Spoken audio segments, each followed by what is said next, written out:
ಜಲಪಾತ ನೋಡೋದಕ್ಕೆ ತೆರಳಿದ್ದವರು ಪವಾಡ ಸದೃಶ್ಯವಾಗಿ ಬದುಕಿದ್ದಾರೆ. ಲೋನಾವಾಲ ಬಳಿ ಮತ್ತೊಂದು ದುರಂತ ಆಗಿತ್ತು, ಆದರೆ ಕೂದಲೆಳೆ ಅಂತರದಲ್ಲಿ ಬಚಾವಾಗಿದ್ದಾರೆ. ಪವಾಡ ಸದೃಶ್ಯವಾಗಿ ಅವರು ಬದುಕಿದ್ದಾರೆ.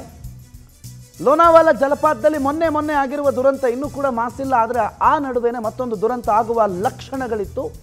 ನಾಸಿಕ್ ಬಳಿಯ ಅಂಜನೇರಿ ಜಲಪಾತದಲ್ಲಿ ಅರಣ್ಯ ಇಲಾಖೆ ಪ್ರವಾಸಿಗರಿಗೆ ಎಚ್ಚರಿಕೆಯನ್ನು ಕೊಟ್ಟರೂ ಕೂಡ ಕೂದಲೆಳೆ ಅಂತರದಲ್ಲಿ ಪ್ರವಾಸಿಗರೊಬ್ಬರು ಬದುಕಿದ್ದಾರೆ. ಜಲಪಾತ ನೋಡೋದಕ್ಕೆ ಬೆಟ್ಟದ ಮೇಲೆ ಪ್ರವಾಸಿಗರು ತೆರಳಿದ್ರು. 20ಕ್ಕೂ ಹೆಚ್ಚು ಮಂದಿ ಬೆಟ್ಟದ ಮೇಲೆ ಹೋಗಿದ್ದಾಗ ಭಾರೀ ಮಳೆ ಆಗುತ್ತೆ. ಭಾರೀ ಮಳೆ ಆಗ್ತಾ ಇದ್ದಂತೆ ಜಲಪಾತದಲ್ಲಿ ಸಿಲುಕಿ ಪರದಾಡ್ತಾರೆ. 6 ಗಂಟೆಗಳ ಸತತ ಕಾರ್ಯಾಚರಣೆಯ ನಂತರ ಅವರನ್ನೆಲ್ಲ ರಕ್ಷಣೆ ಮಾಡಲಾಗಿದೆ. ಪ್ರಾಣವನ್ನು ಪಣಕ್ಕಿಟ್ಟು ಅರಣ್ಯ ಇಲಾಖೆ ಸಿಬ್ಬಂದಿ ರಕ್ಷಿಸಿದ್ದಾರೆ. ಅವರು ನಿಮಗೆ ಎಚ್ಚರಿಕೆ ಕೊಡ್ತಾರೆ, ಹೋಗಬೇಡಿ, ತೊಂದರೆ ಆಗುತ್ತೆ, ಈ ರೀತಿ ಆಗುವ ಸಾಧ್ಯತೆಗಳಿದೆ, ಮಳೆ ಹೇಳೋದಕ್ಕಾಗೋದಿಲ್ಲ ಅಂತ. ಅದನ್ನು ಮೀರಿ ಈ ಥರ ಹೋದಾಗ ಅವರು ನಿಮ್ಮನ್ನು ರಕ್ಷಣೆ ಮಾಡ್ತಾರೆ. ಆದರೆ ಅವರ ಸೂಚನೆಗಳನ್ನೂ ಮೀರಿ ಮೇಲ್ಗಡೆ ಹೋದವರು ಕೆಲವರು ಅನುಭವಿಸಿದ್ದಾರೆ. ಲೋನಾವಾಲ ಜಲಪಾತದ ದೃಶ್ಯ ಮೊನ್ನೆ ಆಗಿರೋ ದೃಶ್ಯ ಇನ್ನೂ ಕಣ್ಣುಮುಂದಿದೆ. ಅಂಥದ್ದೇ ಒಂದು ದುರಂತ ಆಗುವ ಲಕ್ಷಣ ಸಾಧ್ಯತೆ ಎಲ್ಲವೂ ಇತ್ತು.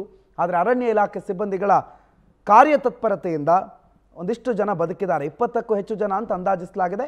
ಅವರೆಲ್ಲ ಬದುಕುಳಿದಿದ್ದಾರೆ. ರಕ್ಷಣಾ ಕಾರ್ಯಾಚರಣೆಯ ನಂತರ ಮಹಾರಾಷ್ಟ್ರ ಅರಣ್ಯ ಇಲಾಖೆ ಪ್ರವಾಸಿಗರಿಗೆ ಎಚ್ಚರಿಕೆಯನ್ನು ಕೊಟ್ಟ ಮೇಲೂ ಕೂಡ ಒಂದಿಷ್ಟು ಜನ ಮೇಲೆ ಹೋಗಿರೋದೇ ಈ ಅವಾಂತರ ಕಾರಣ.